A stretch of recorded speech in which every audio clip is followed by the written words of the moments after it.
d'une cérémonie organisée ce samedi 22 juin dans le quartier Mitendi, dans la périphérie ouest de la ville de Kinshasa, le président de la République Félix Tshisekedi a lancé les travaux de construction des rocades sud-ouest et sud-est de la capitale. Il s'agit en fait de la construction de 2 nouvelles routes périphériques modernes devant relier la partie ouest à la partie est de la capitale sans passer par le centre-ville. Suivant les tracés, la première boucle devrait partir du quartier Mboudi sur la route de Caravane jusqu'à Mitendi et la deuxième rocade de plus de 40 km partira de Mitendi jusqu'à l'aéroport international de Ndjili en traversant les communes de Mongafula, Ndjili, Kimbanseke et Nsele. Les travaux devraient durer 2 ans et demi avec le financement issu du projet sino-congolais révisité en mars de cette année. Pour l'Agence congolaise des grands travaux ACGT, ces 2 rocades ont un impact réel dans le désengorgement de la capitale. Au niveau de l'Agence congolaise de grands travaux, il a été pensé un moyen efficace et efficient pour résoudre ce problème d'engorgement. Et donc aujourd'hui, c'est l'implémentation de la périphérique de Kinshasa, la ceinture 360 degrés, mais qui se compose de 4 rocades. Et les 2 rocades que vous avez citées, notamment sud-est et sud-ouest, font ce que nous rencontrons aujourd'hui ici. Les études de faisabilité ont été menées par l'ACGT, l'Agence de grands travaux, depuis 2014. Ces travaux commencent directement après le go du chef de l'État pour une durée prévisionnelle de 3 ans. Et le budget du projet, tel qu'est planifié par les résultats des études, donne une enveloppe de 300 millions de dollars. C'est 63 km. Tous les officiels qui ont pris la parole ont vanté ces grands projets d'infrastructure du chef de l'État qui inaugure la série de grands travaux à travers le pays pour ce 2e mandat. Au moment où le groupement des entreprises chinoises exécute ses travaux à Kinshasa, d'autres chantiers s'ouvrent au Congo central, au nord et sud Kivu et dans l'espace Grand Kasaï. Selon l'avenant 5 des contrats chinois, au total, 5000 km de routes devraient être construites au cours de 5 prochaines années. Selon le ministre des ITPR, la construction de 2 rocades de Kinshasa va nécessiter l'expropriation de certaines parcelles privées, surtout ceux qui occupent les emprises publiques.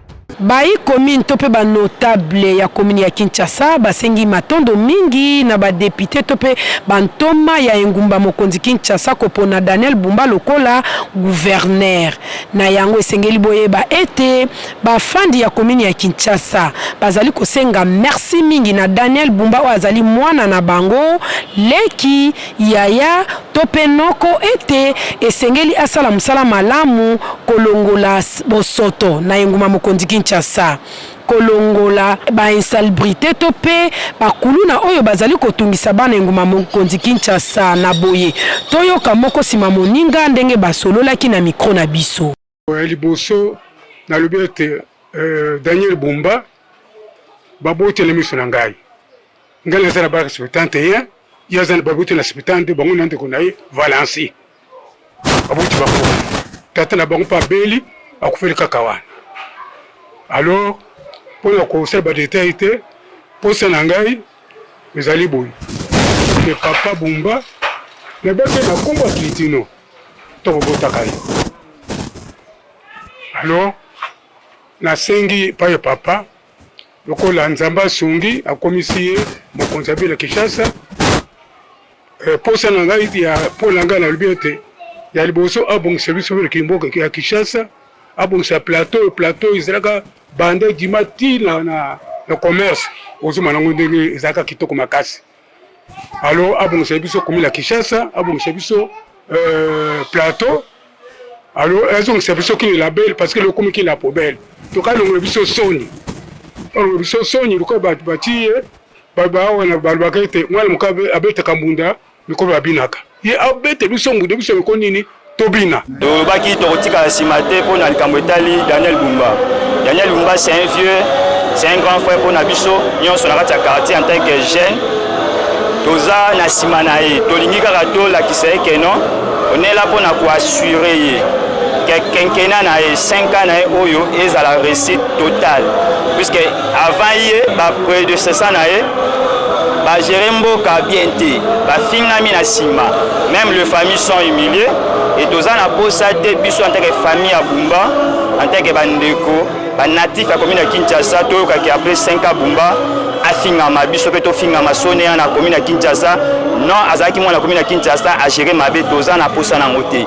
Moi je dirais clairement c'est un vieux, c'est mon vieux gérer Kinshasa na motema na mobimba na ndenge okomona ke otika non seulement esengo na mitema batu mais otika souvenir nini kombone kotangama kombone etangama na nini yango nde tozala ngo posa en tant que bana commune ya Kinshasa.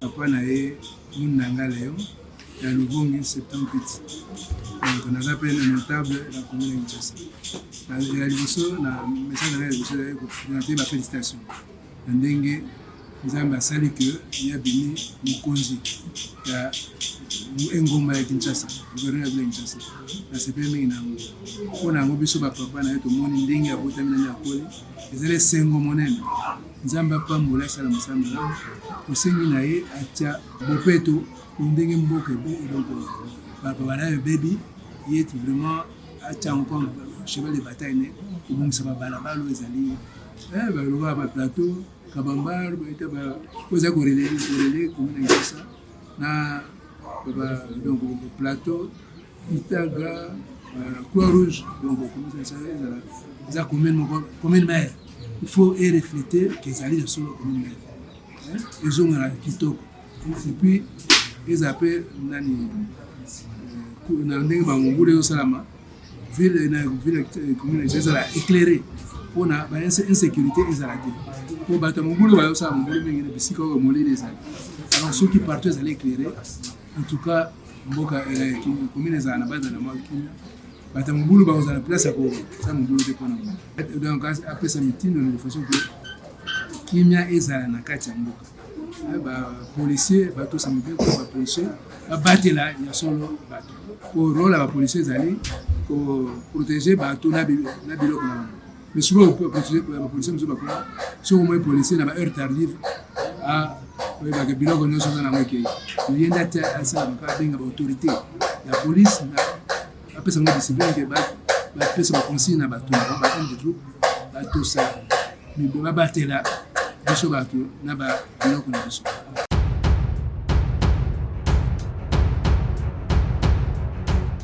Nazo souhaité vraiment esengo mingi pona mwana na biso noko na biso koko abimi lelo gouverneur et puis beaucoup plus mwana commune ya Kinshasa toyebi ndenga botami toyebi histoire na habitude na ye ngai souwe na nga eza boye gouverneur aza gouverneur ya commune ya Kinshasa te aza gouverneur ya ville ya Kinshasa mobimba. Donc, souhait nanga ezali que ye azwa bansien nyonso tu ya commune baza na ville ya Kinshasa asangisa bango atalisa bango ndenge Kinshasa ekoma salité. Kinshasa ekoma salité. Soki tole na histoire tozongi sima Kinshasa ezalaki ya 1940 na France ezalaki ya 1940 ezalaki na beauté presque ndenge moko na propriété mais lelo Kinshasa oyo ya 2024 na France à 2024 différence eza munene tokoli on est grandi ici tu es ville à Kinshasa, commune à Kinshasa, ils sont vous les bêtis. 15 minutes après, Maï et Kiti. Et Zongi, Kinshasa, Zongi, Kin label. Mais le so comme vous les bêtis, comme il est là, catastrophe. Mais, à Sangisa, ba o nyo surtout baza ba ancien ya commune nyo surtout ya ville ya Kinshasa a solola na bango atalisa bango ndenge ki commune na commune ezalaka bazali na ville ya Kinshasa bazali ya zaka ya biso ya commune ya Kinshasa te ye nzamba pesi biso mokako soa pour na commune ya Kinshasa to bimisi élément mo na commune ya Kinshasa bimi gouverneur mais aza ya commune ya Kinshasa te aza ya ville ya Kinshasa mobi ya mibale nazolo baboye pour na makambo etali transport. En tout cas, papa gouverneur, bat bazo souffri pour na transport. Ce qui bat bazo longwa Kinshasa, ba longwa ville pour na okele ngasani, bazo fout au moins 5 000 francs par personne. L'État a fait sa facture, prix à bus c'est à 500 francs. Tel est mission likambu oyo zo bebisa batu mutu na ville Kinshasa na ba salaire nini o ba bazo fita ba 5 000 francs na ba salaire nini na sepeli mingi mwana ngai ndenge abimi gouverneur ville de Kinshasa atuka nazana esengo mingi nazali na esengo mingi pona nini Kinshasa ezalaka boyete Kinshasa ezalaka kitoko makasi Barumbu, Lingwala, Kasavubu, ezalaka bopeto moko ya kusakana te. Ozo le kanzela bo, ozo mona lemsu matiti te. Ba trace ezalaki kitoko. Lelo ba trace comme ba poubelle, ba prince ezate, lelo ba komi ko kemba na ba transport plateau o ezalaka banda dima tizandu. Le plateau et comme suka nango kaka soki na kabamba plateau ebeba kabinda ebeba kasai ebeba kabamba ebeba nyoso to ebeba na koku koloba kasi tozo senga na ye aza mwana commune ya Kinshasa en tout cas tozo loba na ye boyo alanda biyoka yoka ya batute asala musala na ye ndenge nini esengeli toboyi lobi babaluka babia bobanda kokumisa Daniel ango Daniel eloni ya sali 5 ans avandi wana na musala na eloni ya sali toboyi ayokisa biso ba mama na ye soni ayokisa ba papa na ye soni asala musala na ye vraiment ekende kitoko na pese ba félicitations mingi ya makasi mama toto nana nzabe botondi na ndenge ya bimi gouverneur na vision na pendenge ezalaki nzamba koki sambi nango anduka to zepe ne sompena makasi mukwana pinza elo nga nazo senga liboso ndenge baninga musu balobi normalement ba chef de riz ba chef du quartier ba yebi ba point o nini mai e dérangeaka soki mbule beti na ba salite o nini ezalaka na banda ko etongama non aligné akutana na bango na Kinshasa mobimba asolona na bango ayoka ba idée na bango et puis lisusu ba jeune oyo baza na misala te neti ba caniveau oyo ezaka boucher ba rassembler bango baza na ba secteur et puis baza na équipe suivre zala ba na kosala misala na a partir wana kanisi Kinshasa e kozonga ndenge ezalaka kabamba ko kabamba ezalaka chaque vendredi omona bazotia ba couleur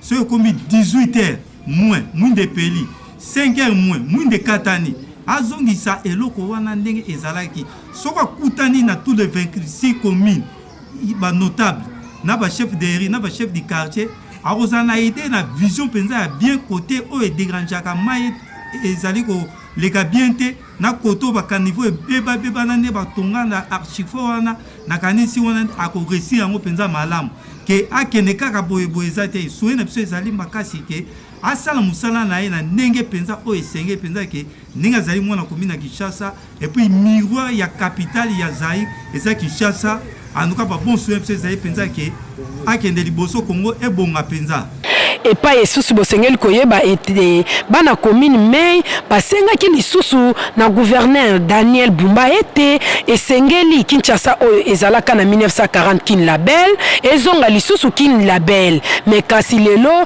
Kinshasa ekoma kobenga makin poubelle na tango ya kala Kinshasa ezalaka lokola Paris na boye toyoka moko singma muninga ndenge babeta ki lokolo na micro na biso. Bon, il y a des beaux on peut se faire félicitations, on a passé gouverneur. Il y a mis balé, et ça question à antithèse. Il y a un gouvernement basti les gars. Il y a quand même dans la 4 il y a la logique à mon bateau à l'équipe et Simbagité. Donc il faut à corriger à ça là, l'ending que ça va bien. Surtout que tout le monde a bien monsieur au Salamana à Souka. Bisous quand ça va M23 va ça na ex. L'est. À tout le monde va M23 là sur terrain. Chose de tel domaine de transport. Donc il y a un désordre. Donc il faut Luka bateau au travail na bango parce que bateau ya malunga. Surtout dans la des problèmes de transport pas ningué. Tout ça au monde vraiment qui ça dans désordre. Donc gouvernement au Salawana ya ministre provincial. Base la tête bateau à Dialilo. Ba ya vraiment bateau ba ya au ça musa pas ba épauler. Et non les bateaux que ba ya ba flatter ba non to l'ignorer. To l'ignorer va à ça musa. Biso va souer na biso à ça musa il a que que vraiment à ça mon qui ça. Que les attaques que a tâtonné non. Donc il y a la chance minga moins de que ba c'est di bosso na ye, ba c'est la malongate. Il faut ya faut corriger avant.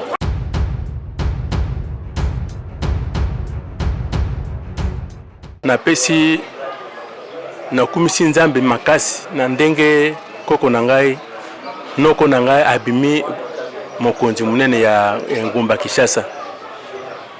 Biso tozalaki ko sambela makasi parce que bitumbe zalaki makasi.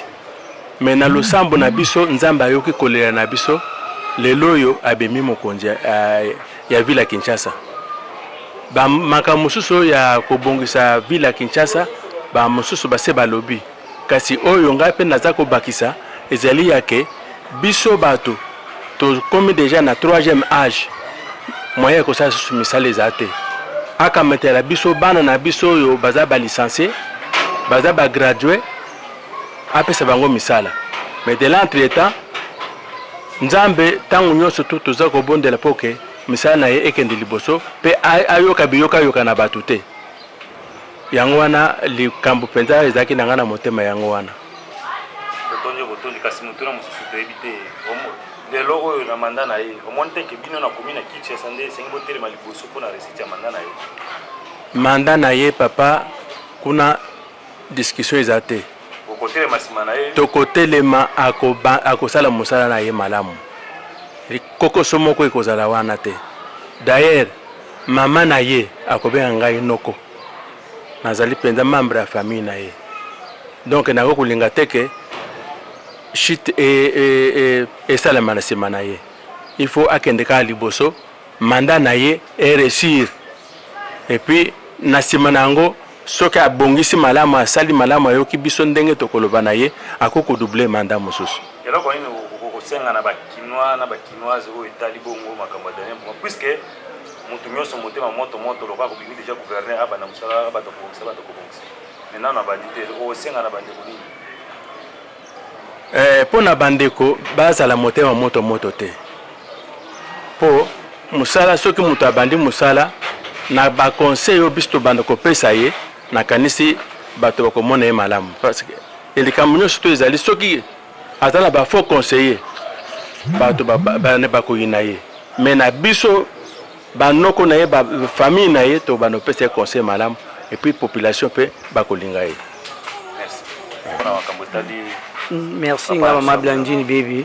En tout cas na sepeli ndeloko islami ba papa batemba ba parce que Bumbaza mwana oyo abotami na misu na biso dans tozana esengo makasi kelelo Daniel Bumba bimi gouverneur ya ville la province ya Kinshasa en tout cas tozana esengo makasi na sepeli en tout cas papa ba ndenge ba leki ba lobby ki za malamu mingi vraiment mais ayoka poto lobby tozo telemela cette opération kuluna ileki makasi mingi na likambo ya banzela en tout cas ils ont mabe vraiment ate ma vraiment ki aluka sala bongi la biso banzela ta lokola ba plateau to koza modèle to zali ka to zaka ka OK victoire obimaka na veina ozo za lufu obimi na luvungo zimba ma transport OK est-ce que yokin kozonga po yokita kana na veine na maîtriser susu bongo te po mo kita banje ko mbaba kotsa biso obima bobo maki Congo ba Congo obima bo en tout cas eza malamu te to sengi vraiment ki ya luka sala vraiment sala musala abongisi la biso banjela surtout tala commune Kinshasa tala na bisiko ya boteli en tout cas il faut sala musala eza malamu mingi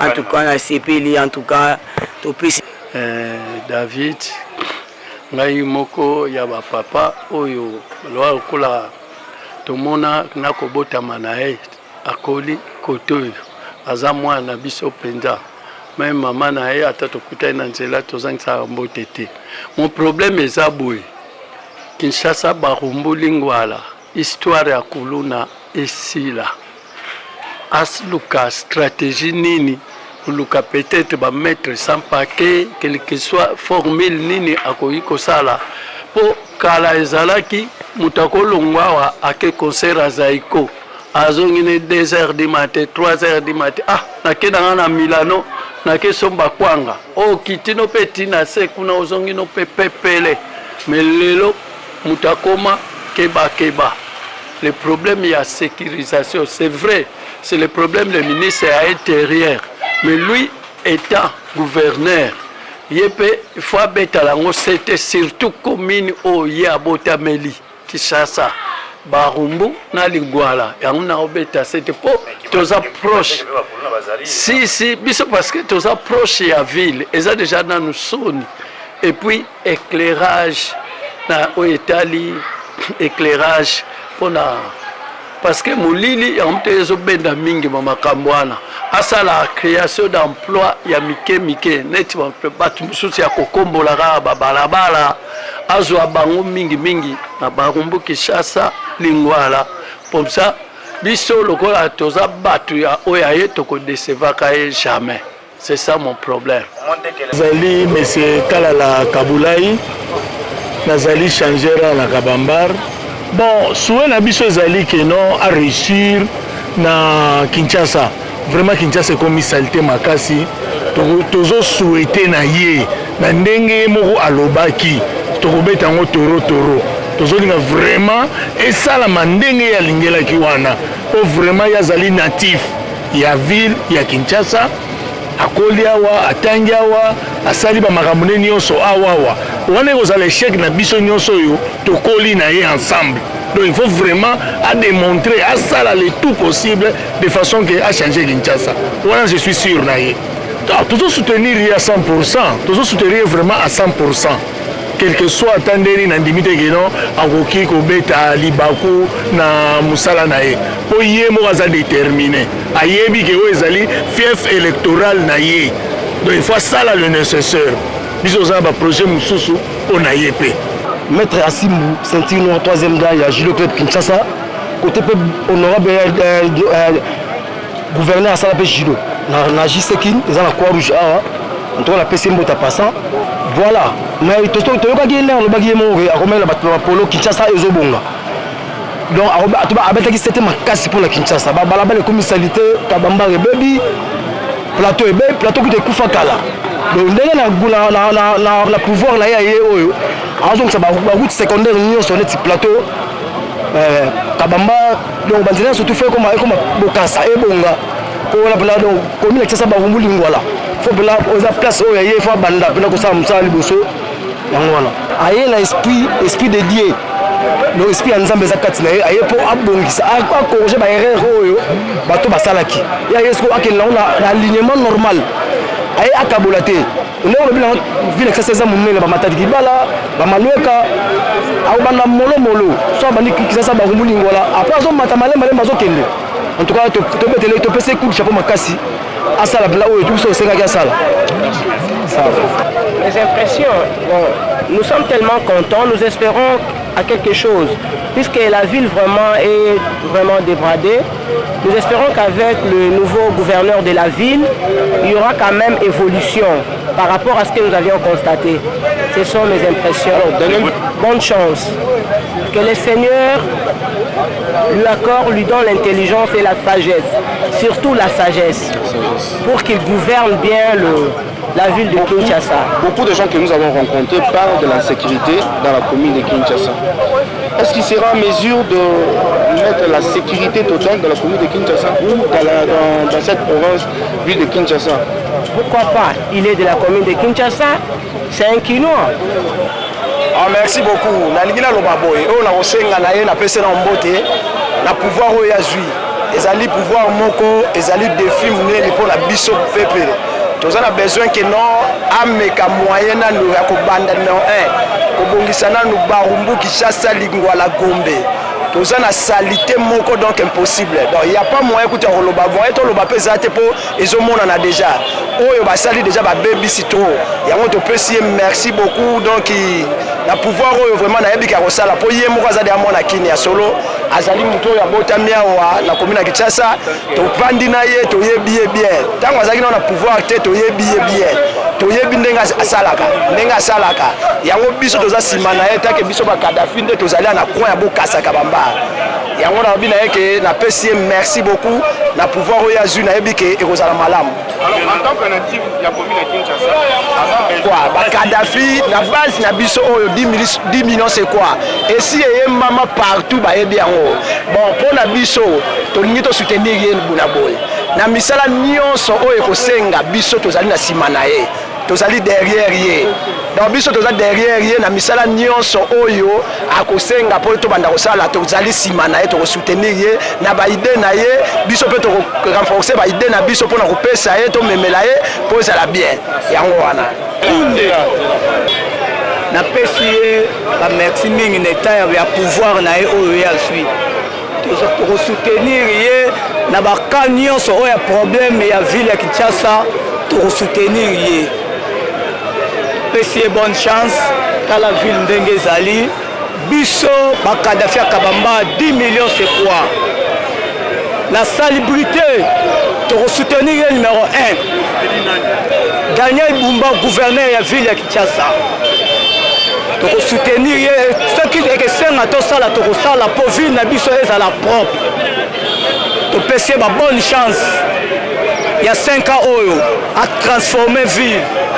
Bamona ke oya botami na mabele akona mabele a transformer ville ya Kinshasa et changer po état batikeli azala musala makasi oya kosala na kati ya ville soki atiki a échoué de biso photo telema po to soutenir ye akende liboso social eza kitoko po mutu alalaka nzala za te mutu tu aliaka nga mama Bijou Mbangisa na sepeli mingi na ndenge mwana biso Tritino Daniel Bumba akomi gouverneur.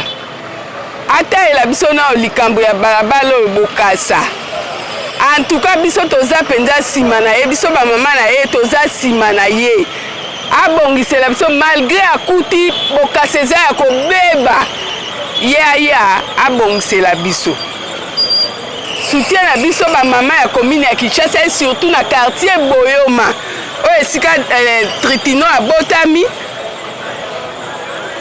toza sima na ye ata ela biso avenue Bokassa ata ela biso avenue du plateau ata ela biso avenue du marché marais ba avenue nyonso eza ya kokufa ngai maître John nazali maître Barumbo Kinshasa c'est une 4e dan na judo na karaté ils ont déjà ba natif ya commune oyo to botami to kolia wa makambo tu babulo ezali eloko oyo to soutenir yo bomba oza mabena yo ba otomona ke be prévenir solo parce que ba o ba leka ba salate mais tant yo ye fo bilembo ezala tala balabala nzela pendant ville Kinshasa eza ville moza munene makasi koleka donc yo ni mutu okosimbango yo mutu nde okosala de façon que non ba o ba leka ba yo ka soni donc tu dois soutenir dans le sens que nous les jeunes tu dis que non les lots que non donc Kinshasa c'est la ba jeune yo zali jeune la Kinshasa donc les jeunes no que biso ne to simba yo donc biso de tropeza makasi biso kopesa yo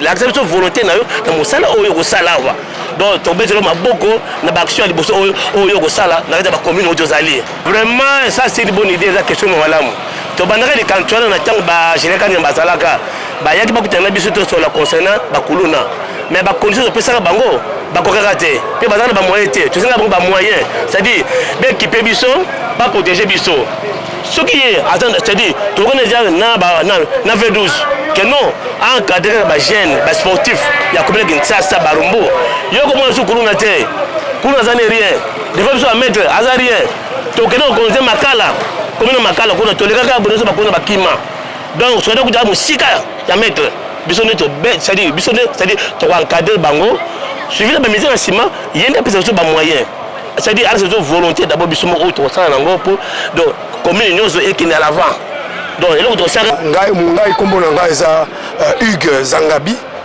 naza pe natif ya commune ya Kinshasa na Luvungi même avenue na gouverneur actuel Daniel Bumba. Bon, en fait, nous souhaiter d'abord bonne chance et puis bon travail parce que je sais qu'on travaille bien. Et qu'on travaille bien, vu que moi j'ai déjà un Kinois, un natif, un vrai Kinois, ou à la commune de Kinshasa, puis dans la ville de Kinshasa. Donc, pour ce qui concerne appui, autre que appuyer par naï, trouver les dialogues le thé, trouver les marambas au fin de retourner à bâtiment, que mettre les masons, que vous viez boisa forme, boisa malam, trouver les débats projets. Moi de mon côté, si faut total là, tout le monde a pas barabara, la chose à couper bas. Faut total de pour une infrastructure, na ville à Kinshasa, total a problème il y a transport, na ville à Kinshasa, total a problème il y a sécurité. Donc en ce qui concerne, on a souhaité pas naï, attala d'abord 3 axes transport, sécurité, na infrastructure. Donc c'est ça, apport on a rolling na mona yé à Sala.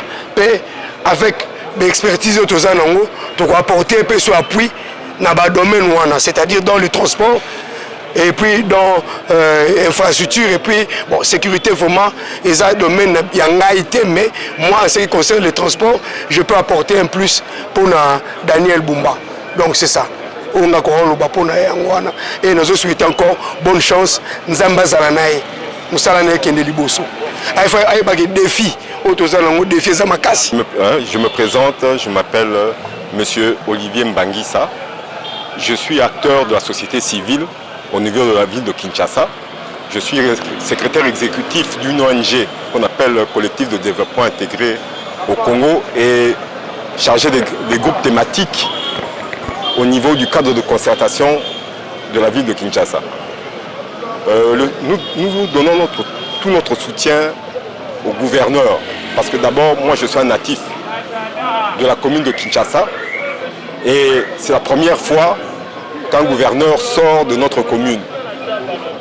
Nous allons l'appuyer dans tous les domaines, parce que vous voyez comment la ville de Kinshasa se retrouve maintenant. Elle est tombée totalement en délabrement. Et nous allons le soutenir sur les axes, je crois qu'il a 7 axes, qu'il a donné dans son programme et nous allons l'appuyer dans ces axes-là. Nous sommes des acteurs de la société civile et nous allons l'appuyer dans tout ce qu'il fera. D'ailleurs, je le conseillerais d'avoir peut-être un bureau d'études au niveau de la société civile pour lui donner des inputs à mettre dans son programme. Parce que nous avons tout un plan d'action, une politique publique que nous allons d'ailleurs lui soumettre très prochainement à son attention pour qu'il puisse pouvoir prendre certains points de ces plans d'action et mettre en œuvre dans son programme. Nous allons le soutenir à 100% parce que nous savons qu'avec lui, on peut réussir. Merci na peuple tout d'abord. Biso toza ba mama. Ye abotami na misu na biso, akoli na misu na biso. Nga kutu naza kutu sima naza tata mwasi. Mais ndenge ye prometaki biso. Na ndenge pe asali pe musala pe biso pe to soutenir ye, nzamba zwa lokumu. Mais alors lokola prometaki biso, abongisela biso babiloko ya lobaki na biso. Alobaki akobongisela biso Kabamba, akobongisela biso Bokassa, akobongisela biso nani plateau, akobongisela biso Kabinda. Ti lingwala ti na tika kuna tuna 24 okoma petit armandela ndena barumbu po ezali par na ye nzamba pambola ye apesa biso to pesa ki courage ye pe aleki lokola aleki pe atala biso ya liboso bana misala bala bazala misala te ba jeune garçon basilisi ba classe toza na bango awa mais possibilité ezate ye lokola azali yaya azali papa azali noko lokola sa ti un grand pakuna aye atala pe baleki na ye oya bata commune Kinshasa barumbu lingwala atala pe ba jeune fille ba jeune maman bazala moyen ezali te mais ye lokola ya kuna ya azala lokola support ya azala lokola baoba ya azala support ya commune ya Kinshasa azali mwana biso a soutenir libota oyo ya commune ya Kinshasa lingwala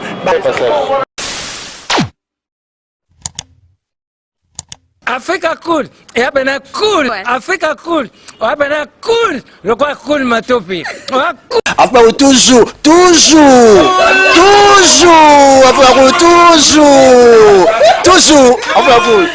c'est bon.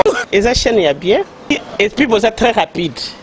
Et ça très rapide, et ça chaîne mon co, bah quoi ça a bien confiance. En tout cas, nazo senga na bato oyo nanu ba souscrire te bazwa. Donc, eza vraiment neti oyo balobaka ke boka lelo, lamba lelo, lia lelo. Vous voulez le Congo?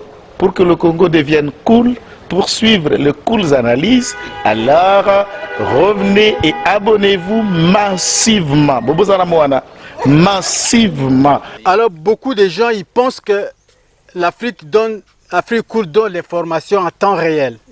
Mais je ne crois pas cela. C'est-à-dire l'Afrique cool donne l'information en temps réel et en temps chirurgical. Si tu ne suis pas, tu as la crise cardiaque. Qu'est-ce que tu penses de l'Afrique cool? C'est pépélé. Africa Cool, c'est la destination de prédilection pour une communication optimale. Longo Dianabino Mama. Africa Cool Télévision est une chaîne qui est en train de réunir toutes les tendances. Donc les chrétiens s'y retrouvent, les païens s'y retrouvent, les politiciens s'y retrouvent, les femmes ménagères s'y retrouvent. Donc Eza Eloro Nabiso, to sepe la ranango, yango chaque fois son aïe na Kinshasa, il faut namona Africa Cool. Et au monde de la chaîne Oeza impartial. Et le rôle de Babino, vous méritez le soutien de la population ainsi que des institutions complètes. Biso nyonso to s'abonner à Afrique Cool. Afrique Cool oyo. Zengo. Afrique Cool, merci beaucoup l'idée. Non, je remercie en tout cas Africa Cool leur support et on leur souhaite bonne chance pour la suite. On leur souhaite le plein succès. Placer un petit mot par rapport à la récompense oyo. Ah, je félicite très sincèrement Africa Cool. Voilà. Je n'avais pas opéré le mauvais choix. Voilà. J'avais recommandé, je me rappelle que je disais que c'était une destination de prédilection pour une communication optimale d'excellence. Voilà. Nazanga Mogote Tala, YouTube Yemoko à reconnaître que Naponaki Mabete. Au moins, il choix to salaka, ba réflexion to salaka. Tu as abonné à Africa Cool. Voilà. Comme ça, tu partages. Bravo Africa Cool. Merci beaucoup. Bravo Bino. Tu dois s'abonner parce que trophée Ezali à Bino, Ezali partagé. Voilà. Moi, je me sens aussi copropriétaire. Il y a prix Oyo. Voilà. Bravo Africa Cool. Merci beaucoup.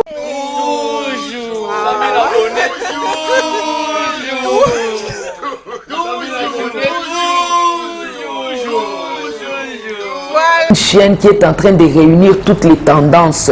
Donc les chrétiens s'y retrouvent, les païens s'y retrouvent, les politiciens s'y retrouvent, les femmes ménagères s'y retrouvent. Donc Eza Eloro Nabiso, to sepe la ranango, yango chaque fois son aïe na Kinshasa, il faut namona Africa Cool. Et au monde de la chaîne Oeza impartial. Et le rôle de Babino, vous méritez le soutien de la population ainsi que des institutions complètes. Biso nyonso to s'abonner à Afrique Cool. Afrique Cool oyo. Zengo. Afrique Cool, merci beaucoup l'idée. Non, je remercie en tout cas Africa Cool leur support et on leur souhaite bonne chance pour la suite. On leur souhaite le plein succès. Placer un petit mot par rapport à la récompense oyo. Ah, je félicite très sincèrement Africa Cool. Voilà. Je n'avais pas opéré le mauvais choix. Voilà. J'avais recommandé, je me rappelle que je disais que c'était une destination de prédilection pour une communication optimale d'excellence. Nazanga Mogote Tala, YouTube Yemoko, à reconnaître que Naponaki Mabete. Au moni ba choix to salaka, ba réflexion to salaka. Tikalaka abonné à Africa Cool. Comme ça, tu partages. Bravo Africa Cool. Merci beaucoup. Bravo Bino. Mutubo s'abonner parce que trophée Ezali à Bino, Ezali partagé. Voilà. Moi, je me sens aussi copropriétaire. Il y a prix Oyo. Voilà. Bravo Africa Cool. Merci beaucoup.